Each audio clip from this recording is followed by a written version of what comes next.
En effet, ici, ce sont les Britanniques, les Anglais qui bombardèrent la ville. Une visite personnalisée pour des touristes un peu particuliers.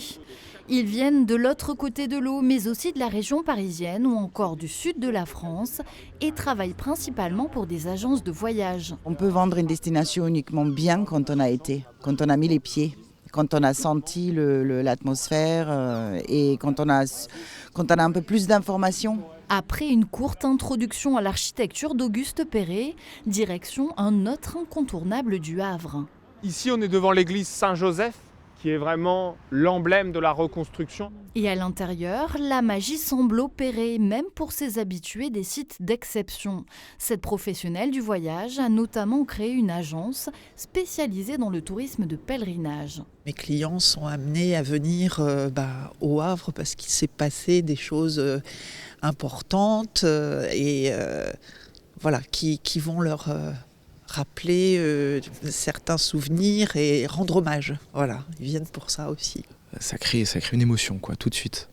Et ça, les touristes, c'est ce qu'ils recherchent, ils y sont sensibles. Après l'émotion de l'architecture, direction le port pour découvrir une autre facette de la ville, plus industrielle. Une carte à jouer pour les offices de tourisme, bien loin de la traditionnelle et très fréquentée Étretat. Souvent, quand on décide de partir en vacances, on pense souvent plage, l'aspect plutôt balnéaire, mais là, ça permet de mettre en avant l'activité économique aussi de nos destinations.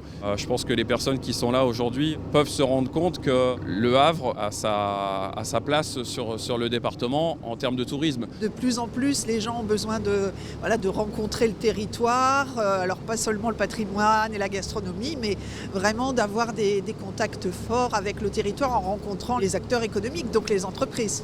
Les offices de tourisme à l'initiative de cette échappée normande espèrent que cette opération séduction portera ses fruits.